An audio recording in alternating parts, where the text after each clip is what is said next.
What if I could present you a story that you would remember with your entire body and not just with your mind? My whole life as a journalist, I've really been compelled to try to make stories that can make a difference and maybe inspire people to care. I've worked in print, I've worked in documentary, I've worked in broadcast, but it really wasn't until I got involved with virtual reality that I started seeing these really intense, authentic reactions from people that really blew my mind. So the deal is that with VR, virtual reality, I can put you on scene in the middle of the story. By putting on these goggles, right, that track wherever you look, you get this whole body sensation, like you're actually like there.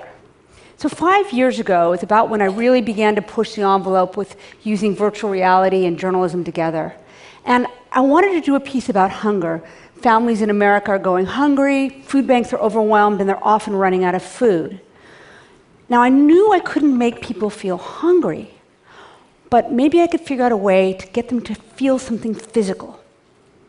So, again, this was 5 years ago. So doing journalism and virtual reality together was considered a worse than half-baked idea, and I had no funding. Believe me, I had a lot of colleagues laughing at me. And I did, though, have a really great intern, a woman named Michaela Kopse-Mark. And together we went out to food banks and started recording audio and photographs until one day she came back to my office and she was bawling. She was just crying. She'd been on scene at a long line where the woman running the line was feeling extremely overwhelmed. And she was screaming, you know, there's too many people. There's too many people. And this man with diabetes doesn't get food in time. His blood sugar drops too low, and he collapses into a coma. As soon as I heard that audio, I knew that this would be the kind of evocative piece that could really describe what was going on at food banks. So here's the real line. You can see how long it was, right? And again, as I said, we didn't have very much funding, so I had to reproduce it with virtual humans that were donated, and people beg and borrow favors to help me create the models and make things as accurate as we could. And then we tried to convey what happened that day with as much accuracy as was possible. There's too many people. There's too many people. Or somebody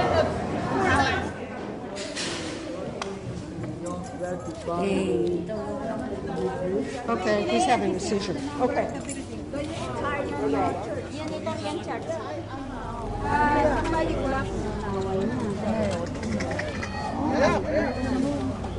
Need help. Yeah, we need an ambulance, somebody.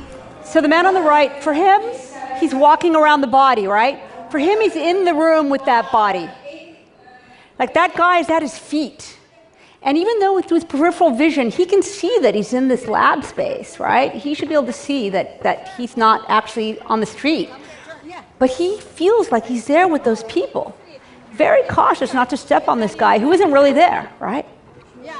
So that piece ended up going to Sundance in 2012, a kind of amazing thing. And it was the first virtual reality film ever, basically. And when we went, I was really terrified. I didn't really know how people were going to react and what was going to happen. And we showed up with these like duct tape pair of goggles. Oh, you're crying. You're crying. Gina, you're crying. So you can hear the surprise in my voice, right? And this kind of reaction ended up being the kind of reaction we saw over and over and over. People down on the ground trying to comfort the seizure victim, trying to whisper something into his ear or in some way, you know, help, even though they couldn't. And I had a lot of people come out of that piece saying, oh my God, I was so frustrated, I couldn't help the guy, and take that back into their lives. So after this piece was made, the dean of the cinema school at USC, at the University of Southern California, brought in the head of the World Economic Forum to try hunger. And he took off the goggles and he commissioned a piece about Syria on the spot. And I really wanted to do something about Syrian refugee kids because children have been the worst affected by the Syrian civil war. I sent a team to the border of Iraq to record material at refugee camps, basically in an area I wouldn't send a team now, as that's where ISIS is really operating. And then we also recreated a street scene in which a young girl is singing and a bomb goes off. Now, when you're in the middle of that scene and you hear those sounds and you see the injured around you, it's an incredibly scary and real feeling. I've had individuals who've been involved in real bombings tell me that it evokes the same kind of fear.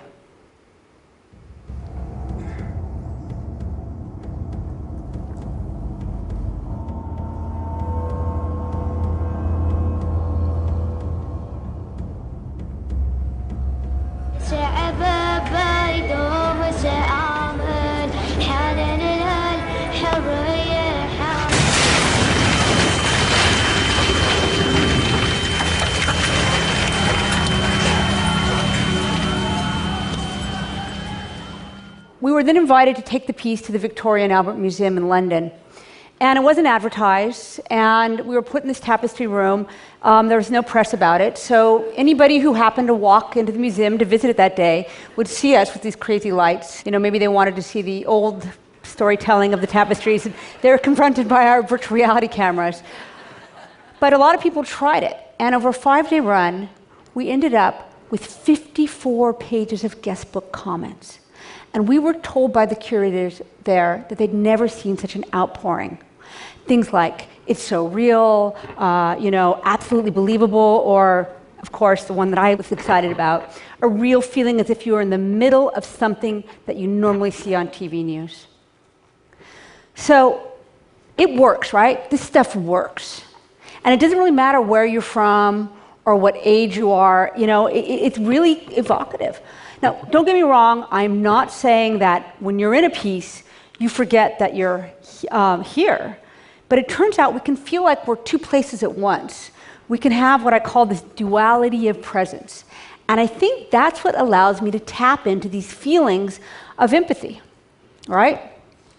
So, that means, of course, that I have to be very cautious about creating these pieces. I have to really follow best journalistic practices and make sure that these powerful stories are built with integrity.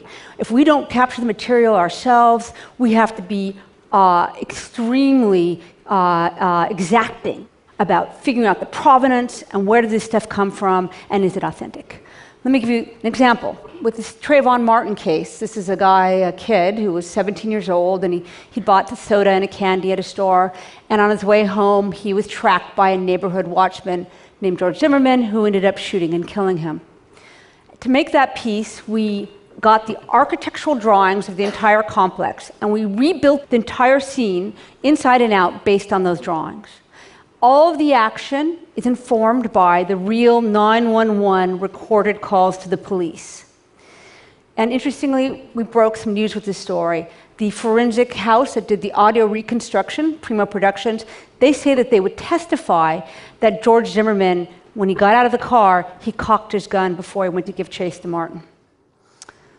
So you can see that the basic tenets of journalism, they don't really change here, right? We're still following the same principles that we would always. What is different is the sense of being on scene, whether you're watching a guy collapse from hunger or feeling like you're in the middle of a bomb scene. And, this is a kind of what has driven me forward with these pieces and thinking about how to make them. I mean, we're trying to make this, obviously, beyond the headset, more available, and we're creating mobile pieces like the Trayvon Martin piece. And these things have had impact. I've had Americans tell me that they've donated direct deduction from their bank account money to go to Syrian children refugees. And Hunger in LA, well, it's helped start a new form of doing journalism that I think is going to join all the other normal platforms in the future. Thank you.